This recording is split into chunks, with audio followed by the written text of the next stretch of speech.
Well, hello there, amazing people of YouTube. I've been requested to look at this video. If you want to request reaction videos, go into my Discord. And I have a video request. I couldn't remember what it was called. I just came home from a nice walk and some shopping and stuff like that. So I was like, this is the perfect time to react to this fucking shit before I go out and cut my long ass fucking hair. So it's why I hate most Linux distributions by good old Chris Titus Tech. So let's dive into it. Let's see what it's about. It may be all the MCPs that he has, so there will probably be some Microsoft certified professional flexing 1 million plus made over the years being a Microsoft professional and a Microsoft admin. So let's see what this Microsoft admin and Microsoft professional has to say about Linux.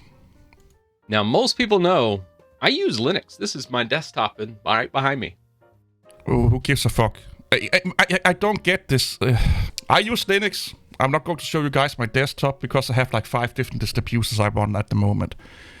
Nobody really gives a fuck if you use Linux or not. Just get to the point. Why he's doing this is qualifiers. He's going to tell you something and he wants you to...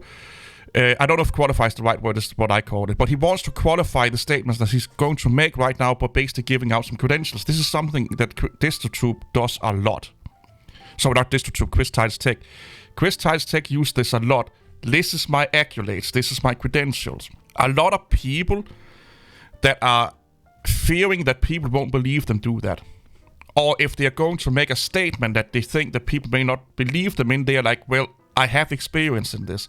So there's kind of more than 1 or 2 ways to use these kind of things. But a lot of people do it if there's a problem. They're like, oh, I have experience with this problem. Let me help you fix it. Or someone can't figure something out. Or I have experience with this thing. Let me try and help you. Or they need, you know, a fucking plumbing done or something. Hey, I have experience with plumbing. And then they use that as to show that they know not know what you're talking about, but they have experience. The way the Chris Titus Tech does it, it's a little bit like, I feel that this is how I interpret it. It comes across like he's not confident in what he's going to say. It would be the same as me saying that I've been using Linux for 24, maybe 25 plus years, and I have been using Windows for 30 years almost as a desktop user, and then, you know, go out with all my credentials. I don't need to do that for you guys to believe me, because either you do or you don't. And I feel that if you're comfortable enough in what you're saying, you don't need qualify because you're comfortable and confident in what you're going to say, aka therefore it comes across when you're making a statement. It's gorgeous, right? No, I actually don't like it. But why I say I hate most Linux distributions is it feels like someone did what I did back here and then decided to say, hey, this is good for everybody. And that's what I hate about most Linux distributions is it's not good, or it's just a bad copy of Windows or Mac. You know, usually they take a cue from them. So I hope he not qualify, he goes into depth with this, because this is something we have said in the Linux community since fucking 2000, that most Linux distributions is just a theme, a wallpaper, and an icon set. Basically what he's saying here. Would agree with that. But let's see what he's come to. And also, I don't think he came to this conclusion by himself, because like I said, we have said this in the Linux community for 2 decades now. So what do I mean by all this? Like when you look at many distributions, whether it's like a Garuda or all these other distributions that get thrown my way in my inbox and say, hey, review this distro. Well, at the end of the day, a lot of these distros are just cobbling together everyone else's work and then calling it a distribution. You cannot make a distribution within Linux today without using other people's work. The problem that I think he has, and that me personally also have, is that let's say you take Ubuntu and you put an icon set on it, or you change the wallpaper, and now you're going to say, I'm better than Ubuntu. Or, this is a new distribution. It's not. And I think that's what he's coming at. But again, I don't know, because he say one thing and then he goes over into another ditch and talk about his MCP and his small penis syndrome. And that's all I did with my distribution back here. I mean, that's just me putting together the tools I like. So it's not a distribution, it's a respin. So let's clarify this a little bit for the people that think that DistroTube is smart. A distribution it's basically, think of it a little bit like original work. There's a lot of your own original work in a distribution. A respin kind of says it in the name. You're respinning an existing distribution. You basically just, you know, taking away some software, adding some software, taking away some icons, adding in some icons. It's the same house, different furnitures. where a distribution is a totally different house. So his distribution is a respin if you are going to be really nitpicky and all of that shit, and I'm going to be nitpicky. And then making it a distribution.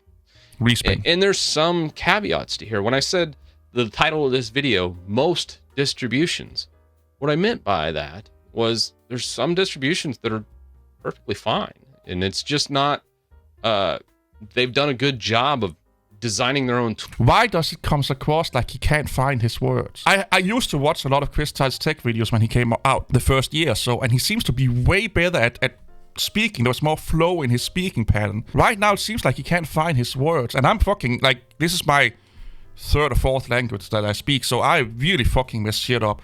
So I don't. Is it just me, or is that just how he speaks? I stutter sometimes when I get excited and talk too fast, and I'm Danish, so I have Danish accent and stuff like that. But is that just his mannerisms when he speaks? I think I don't know. Tools and making a more cohesive experience and not just cobbling stuff together. A good example of this, if you're a noob to Linux and you want to try Linux, install Linux Mint. It's my only recommendation, and the reason of that being is Clem and a lot of the team over there, they've done and put in a lot of work. They didn't just take some other people's work and then tossed it in their distro.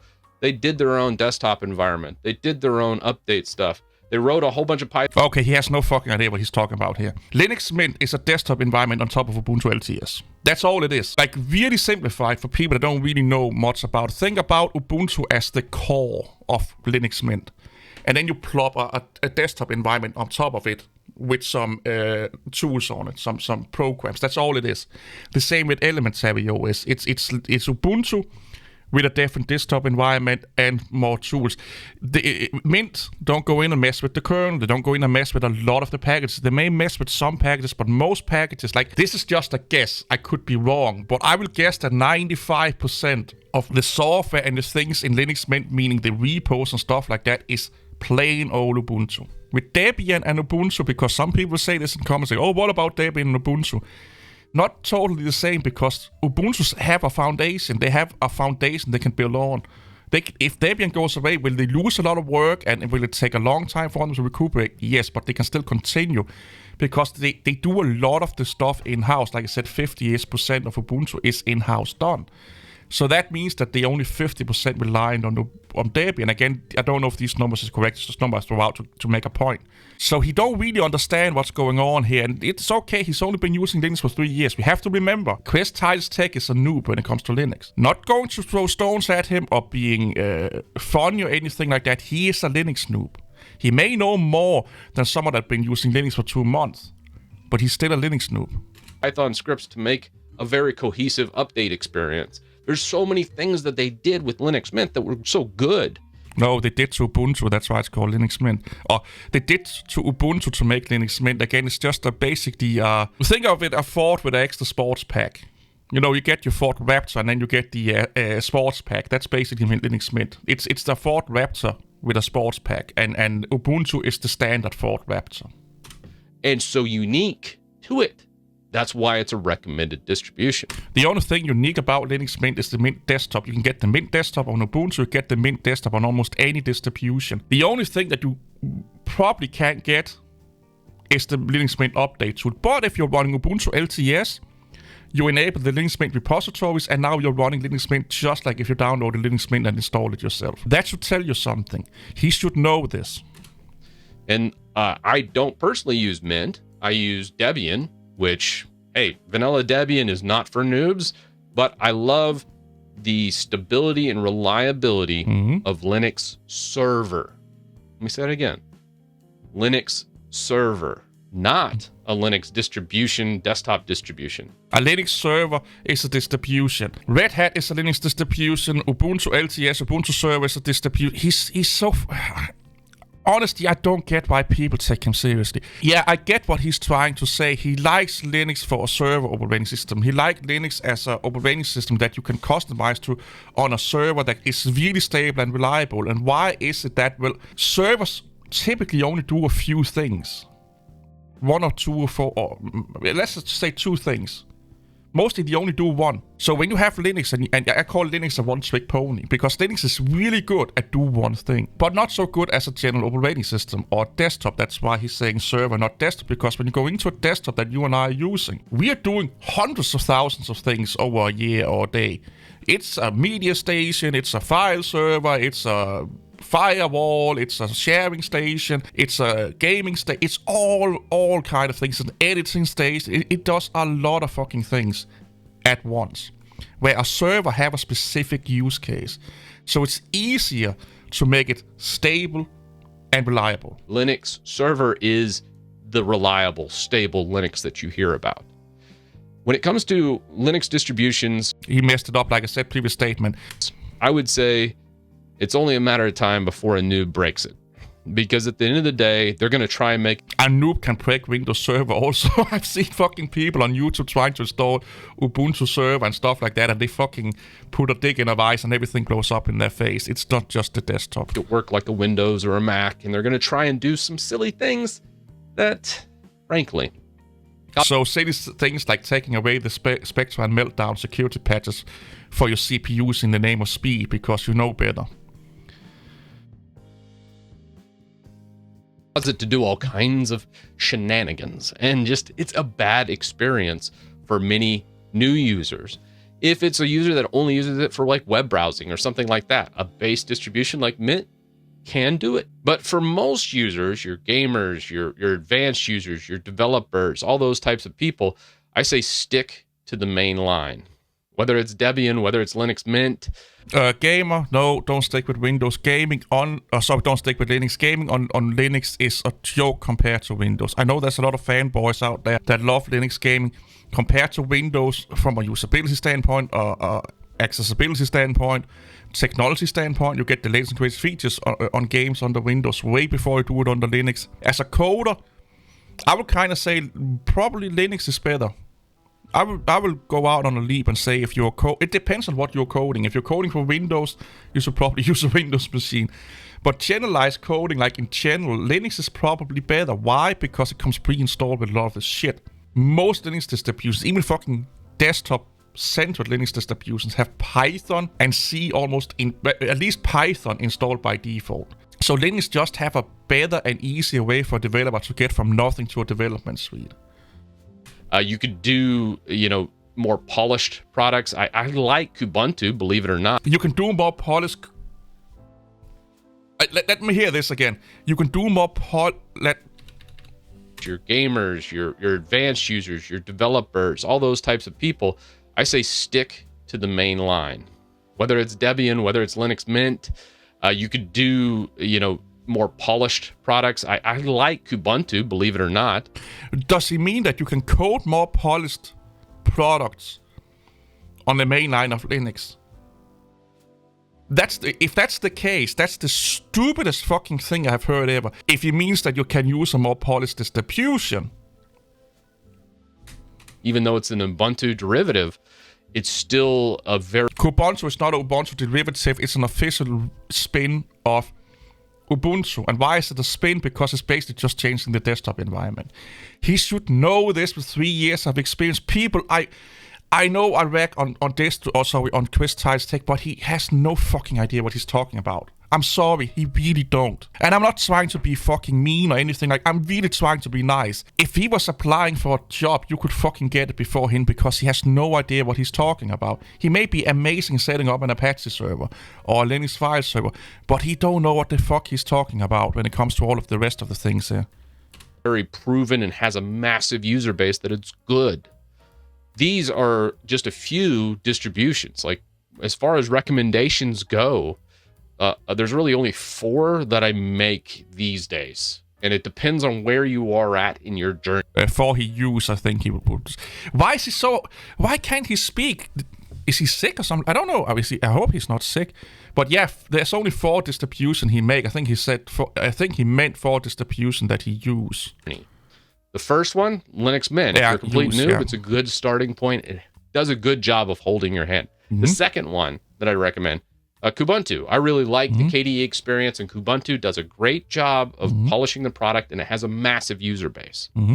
The third one, Fedora. Once you start to understand these two, you can move on to understanding package managers and Fedora. That's bullshit. What he's basically saying is that Fedora is more advanced than Ubuntu and Linux, but it's not. No. What you can do under Fedora, you can do under Linux Mint. It's just a matter of do you want to do more manual work to get things working? That's all it comes down to. The same with Arch Linux. What you can do under Arch Linux, what you can learn under Arch Linux, and the way you learn under Arch Linux is the same on any Linux distribution. It's just how much do you want to do manually? Do you want to install everything from scratch, setting everything up from scratch, tinkering with everything? You go Arch. Do you want to just get from zero to desktop in no time, and then you choose your adventure? You know, okay, today I want to learn about the kernel.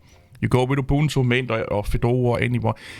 What he has mentioned now is just how much how much work has been done for you before you start the desktop experience. That's all the differences between these. You don't learn more about Linux or become a better Linux user by running Fedora. You can become a great Linux admin running the most user-friendly distribution in the fucking world, because you could do the exact same thing under the most user-friendly distribution versus the hardest Linux distribution. Does a pretty good job of having a really stable system because it's based on probably the biggest corporate Linux entity, Red Hat. No. Why the fuck do he not get this? Red Hat is based on Fedora. Well, technically now. Fedora goes into CentOS Steam, that then goes into Red Hat. So Fedora is not based on Red Hat. Red Hat is based on Fedora. Does a lot of the same developers work on Red Hat and Fedora and CentOS and stuff like that? Of course they do. It's a sponsored project from Red Hat. But Fedora is the testing bed for Red Hat. Look at it a little bit like Fedora is the alpha version pre-release of Red Hat. You cannot have a pre-release and alpha based on your stable product or your release product. Fedora, I know that's not the total case, but for lack of better wording and to make it simple to understand, Fedora is the testing bed for Red Hat, because what Fedora does, they test out new technologies and stuff like that, and then if it makes sense and stuff like that, it migrates slowly into Red Hat Enterprise Linux. That would not be the case if Red Hat or if Fedora was based on Red Hat. That will mean that what happens in Red Hat happens before it happens in Fedora. Again, he has no idea what he's talking about. This is basic research that you right now can do. It takes you 30 seconds to figure out the relationship between Red Hat and Fedora. Red Hat Enterprise Linux, well, Fedora is its desktop equivalent of that. No. Red Hat Linux in the fucking installer, you can set up a workstation, a desktop. You can even set up a fucking desktop. Red Hat has a desktop version of it. It's built into the installer. It's just like Debian focus more on stability and less bugs and stuff and security, so you are behind with a lot of package versions. Again, he's talking out of his fucking ass, man. Operating system. And then finally, for the fourth one, just vanilla Debian. Yeah, great. That's like your more advanced user, someone that wants to take a server. If you can run Red Hat, like Red Hat Enterprise Linux, you can run Debian. Can you run Fedora? You can run Debian. The only thing about Debian that can be a little bit fucking finicky is the installation. It's old school, okay? Again, he has no idea about the concepts that he's talking about. And kind of build on it and make a very, very good system. There's a reason why hundreds of distributions are based on Debian.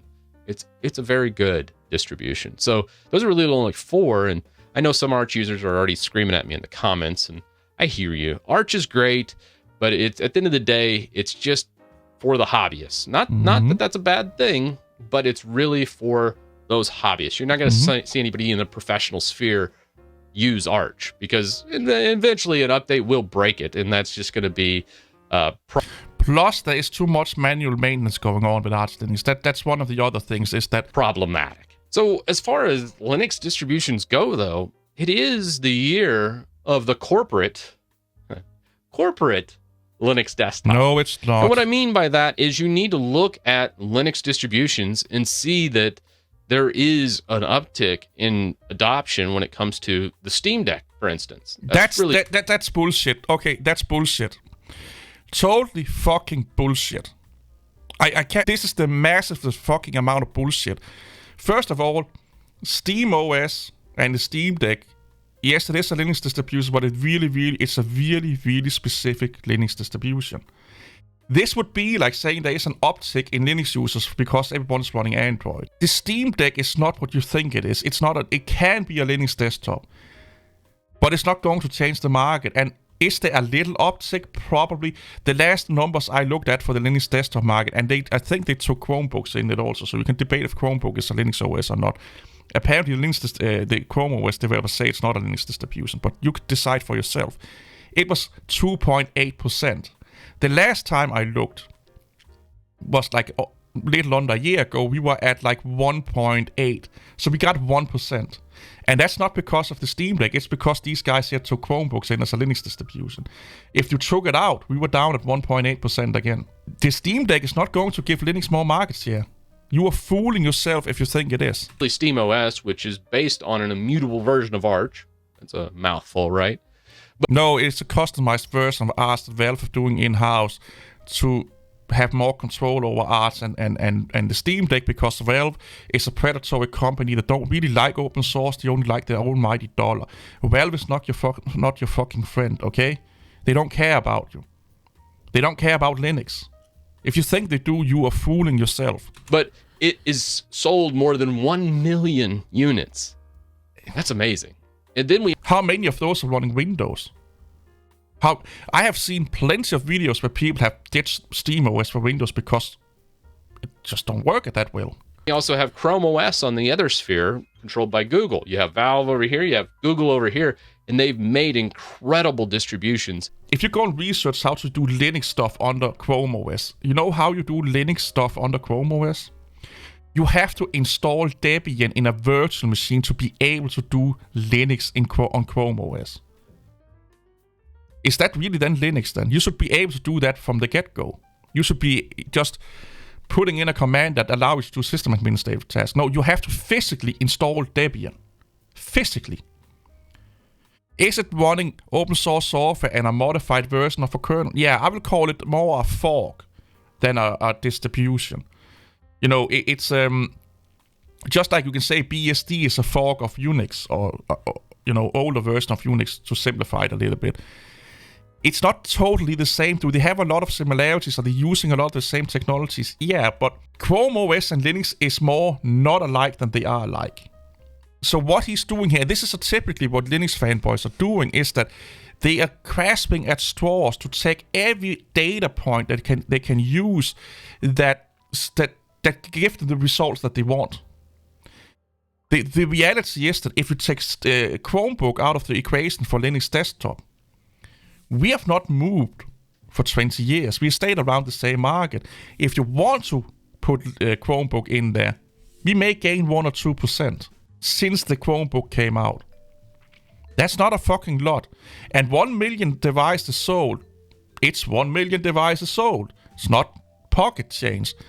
But compared to how many fucking Nintendo Switch that's out in the world, how many phones and tablets that's out in the world that the Steam Deck is competing with, it's pennies. It's not even on the fucking radar, okay?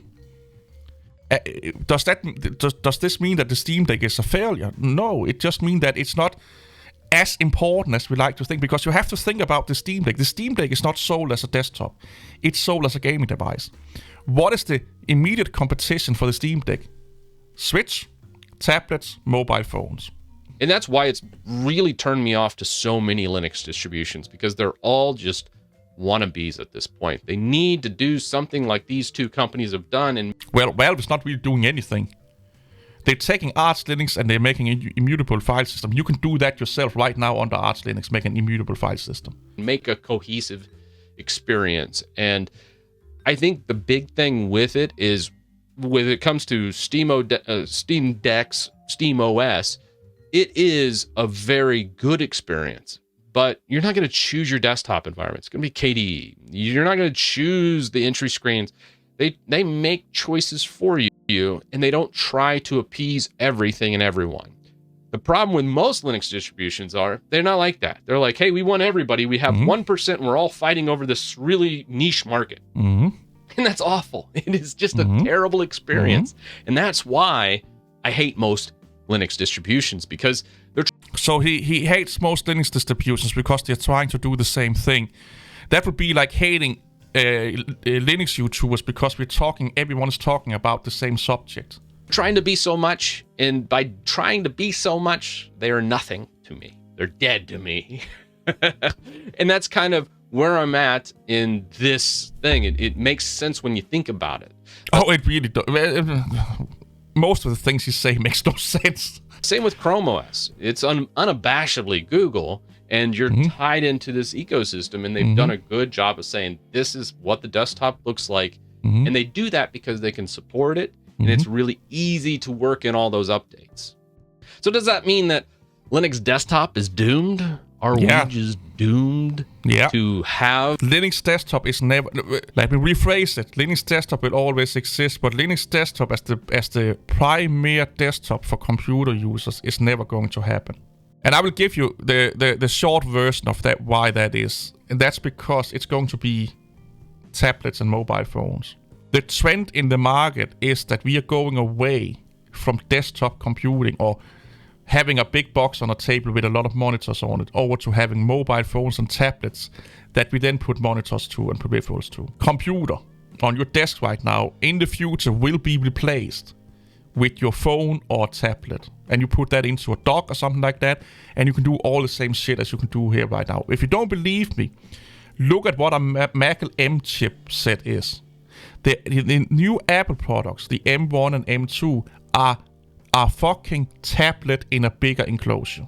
It's the same technology as you have in your tablets and your mobile phones. They are just beefed it up because they can get better cooling, so you can get more RAM, you get more storage, you get more, accessibility plugins. You can get more USB stuff, and you can get more peripheral plug-in capabilities because you have a bigger platform to base it on. Meaning that you have, a laptop or all-in-one computer. So with more space that you can put all of those USB sticks and stuff like that, or USB connections into than you have on a phone. You can only put so much into this enclosure. But this and the M chipset, and this is an Android, but if this was an iPhone, based on the same technology, they're more alike than you think. They are like massively more alike. It's just bigger. You get more stuff. More RAM, more storage, like I said, and more connectability. That's all you do. That's the future.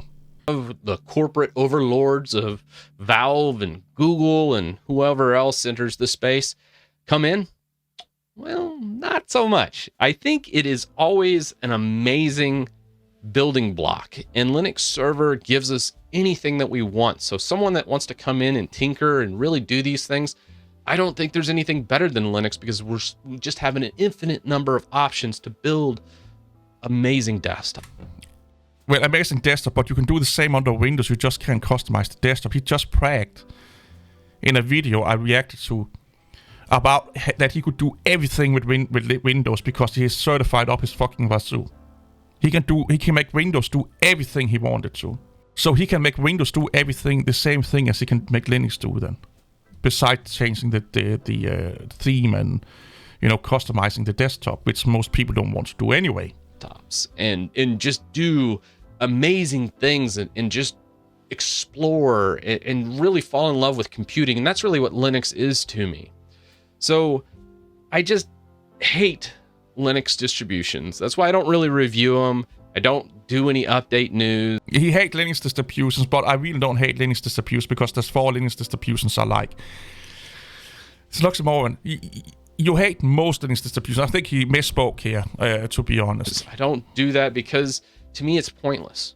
It's going nowhere. You're just preaching to the choir, so to speak. And that's what I hate about Linux distributions and why you don't see any distro reviews or these things that normal Linux channels would give you. I'm the same boat. I will agree 1000% on this point. That's why I don't do distribution reviews anymore. I kind of want to explore because I saw something on Twitter. I want to leave you with this. And it was like, hey, what Linux content creator do you like that represents your interests and beliefs? And to me, that was an insulting. Wait. Let's see this again. Dear #Linux Test Enthusiast, do you feel popular Linux YouTube channels reflects your interest?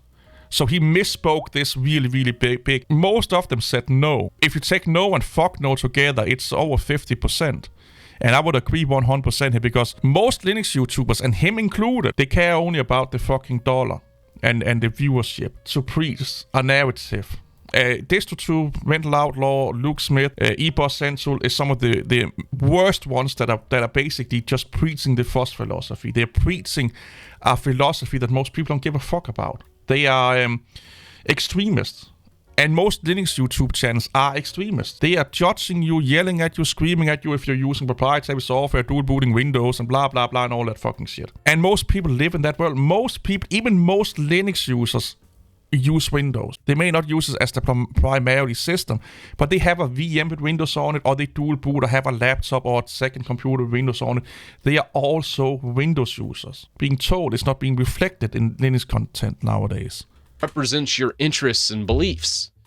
And to me, that was an insulting question. Not because it was a yes or no question, because the question itself was so fundamentally flawed. How the fuck is that flawed? Do Linux YouTubers reflect your interest? Let's look at this again. Dear desktop enthusiasts or Linux YouTubers or Linux users, do you feel popular YouTube channels reflects your interests, not beliefs, not ethos, not fucking philosophies, interests? And most said no. And I would agree with that. I would agree with that 100%. Why is that insult? Why is this a fundamental wrong question to ask? He's so fucking stupid. Like that represents your interests and beliefs. Not beliefs, interests. There's a difference between a belief system and that you're interested in something. And to me, that was an insulting question. Not because it was a yes or no question, because the question itself was so fundamentally flawed. How is it flawed? Again, how is it flawed to ask people, do you think Linux YouTubers having your interests at heart? Do you think Linux YouTubers make content because of with your interest in heart? No, they don't. They do it for their own fucking sake. I'm not here to be your echo chamber. I'm not here. That has nothing to do with it. That's not what he's saying. You're misunderstanding it. Their interest could also be talking about Windows. Their interest could also be talking about proprietary software. Their interest could also be not yelling and screaming at NVIDIA because it's proprietary software and blah, blah, blah, and yelling at Microsoft. Here to make you reinforce your beliefs. I'm here to challenge your beliefs. First of all, he's not a Linux YouTuber because he has no fucking idea what Linux is. Second, you can only challenge people's belief system if you actually know what the fuck you're talking about. You cannot challenge someone if you don't know what you're talking about. And I keep calling him Distro2. Chris Tiles Tech 9 out of 10 times don't know what the fuck he's talking about. If he wants to challenge my belief system in that I don't think Microsoft is bad, and he's saying, well, Microsoft runs my dildo. I'm like, huh? And then he's making a point out of that, or I like Kubuntu. And he's like, oh, no. You should like Pop! OS because it's a 100% independent distribution. That's kind of how it comes. And you know that it's not a 100% independent distribution. So how the fuck can you take what he's saying reliably and see it as a challenge to your belief system or your ideas if what he's saying is blatantly fucking wrong? He's so fucking full of himself right now. I'm here to make you think differently so you learn more. You don't learn and you don't think differently if you don't know what you're talking about. You cannot challenge people when you don't know what you're talking about. What the fuck is wrong with you? That is the whole purpose of me in this channel. No. It's not to sit here and be a fanboy and be like, hey, let's He was at one point, by the way. just go out together and do this one thing and we'll all just high-five each other and it's great. No, it's to make you think differently, to make you learn. Here's the thing. You know what you learn on Chris Tiles Tech's channel? This is the one thing you learn, is that he knows nothing about fucking Linux. That's what you learn on his Linux content. When I say he knows nothing, he knows something, of course. But you figure... I have people that have used Linux for fucking 3 months, 6 months, coming to me and say that, yeah, I used to watch Chris Titus Tech, but when I started to do what he's told me or look into the things that he's talking about, they figure out how fucking clueless this guy is. You cannot challenge people's beliefs or ideas or push the envelope or make them think outside the box and stuff like that if you yourself don't have the knowledge to do so. It's not enough to just say, I disagree. It's not enough to say, you are wrong. You need to back it up with knowledge. He don't have the knowledge. I don't know what fucking twisted piece of fucking shit he ate this morning. First of all, he's a nobody. What is he on? 442,000. Yeah, it's way more than mine. But he's a fucking nobody. And I will guess that most of that fucking came from Windows content. Because he actually knows what the fuck he's talking about when it comes to Windows. To improve you. And to do that, I have to challenge your beliefs. I have to challenge your interests. You don't have to challenge people's beliefs and interests to improve them. This is bullshit. This is like the hippie fucking, the let's all fucking, self-help fucking book talking. No.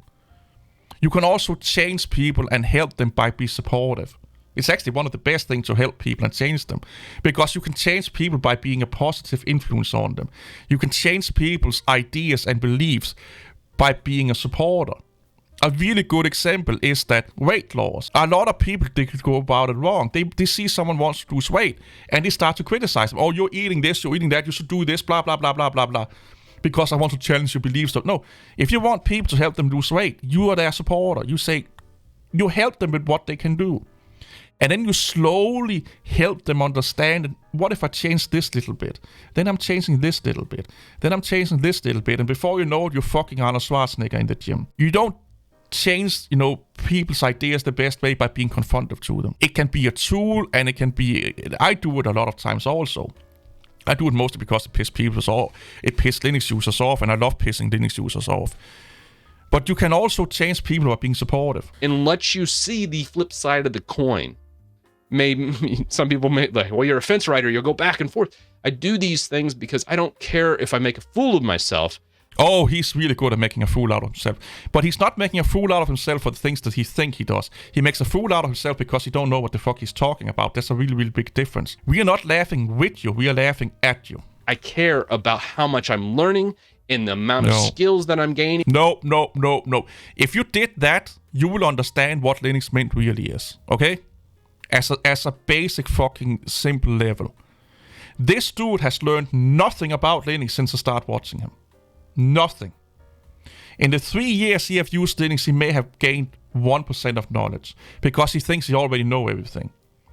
From all the videos that I have watched from Chris Titus Tech, I feel like I'm listening to someone that have used Linux for 6 months. The amount of simple, basic things about Linux that he don't understand is mind-boggling. And by him not understanding that, you cannot challenge other people because they can see it. That don't make them think, oh, I need to learn, I need to rethink. No, it makes them say, why the fuck am I listening to this dude? Because at the end of the day, YouTube could disappear and I'd still have that massive skill set that I built up because I thought this way. I might not have as many followers if I would just go with the trends and just do the things that everyone does. But that's the reason why I make videos like, I hate most Linux distributions, because it's a different stance. It pisses people off. And I do that because I want you to think differently. Then give us some viewpoint on why we should think differently about Linux distributions. He has not done that. He gave one good reason. They're basically all the same. And then he talked about the ones he liked. Then he went into talk about why he don't review distributions. Either he's massively fucking stupid, or he just, in general, have no computing skills. He has 5 points on why 99% of Linux distributions are the same distribution, and he sit down and he talks about the core components of a Linux distribution and what respins and distributions are using from the parent operating system or the parent distribution, how much they are using from the parent distribution, and showing you guys and girls that, well, all they did here was to go on to GNOME Lux and download a theme set. Everything else is done from the repos. It's all just packages taken down from the repos, put in, some taken out, respin the ISO, and now selling it to you, or giving it to you. That will make way more sense than anything he talked about here. It will challenge people because you show them why they are the same. You're going in and showing them on a technical level why they are the same instead of just saying, oh, it's just another wallpaper. Oh, you know, and all the fucking bullshit he said here. You're physically showing them, here, this is how you can see. I've done this plenty of fucking times. Showing people that they say, oh, this is a total new distribution. And we sit on a live stream like, okay, let's look at the repositories. It's really simple. Look at the repositories. Do they have any third-party repositories? No. Then you could do exactly the same fucking thing with your Ubuntu distribution or whatever it's based on, because they're just basically installing packages. You know, stuff like that. You can show people so they understand why you think the way you do. But he don't have the knowledge to do this, or it seemed like it anyway. At best, he's going really fucking stupidly about the subjects that he's talking about. But I honestly think he don't know what the fuck he's talking about. He really don't, because he would not be saying the things he say about those distributions and the technology. So he's not challenging my belief system. He's not making me think differently or seeing the other side of the coin, because he's not showing it to me. He's not guiding me to the knowledge about the other side of the coin or the other viewpoint. He's basically just sitting there and saying and giving me an opinion, and his opinion is based on non-fact and non-knowledge. So he's giving me an opinion about something he don't know anything about, or he know really little about. So how the fuck is that going to make me change my viewpoint? A lot of people say Windows is really restricted with customization. If he wants to make my viewpoint different on that, he can't just say, oh, well, I have an MCP, so therefore I can customize Windows as my hard content. That is not going to change me. But if he made a video like, okay, so you think Windows is not customizable, let me show you the fucking bee's knees. And he spent 15-20 minutes customizing Windows like nobody's fucking business. Yeah. Now you make me challenge my belief. Now you make me think. Now you make me want to research. Now you make me want to learn. Don't watch Chris Titus Tech, okay? Don't watch my channel. Go watch Learn Linux TV. Go learn. Is there anyone down here we can find it? The Linux Experiment, Tech Tancreds. Watch anyone but Chris Titus Tech. He's one of the worst Linux YouTubers you can get into. If you know a little bit about Linux, you're better than him, okay? I really don't get this fool. He's not challenging anyone. He's not changing anyone. See you fucking later, man.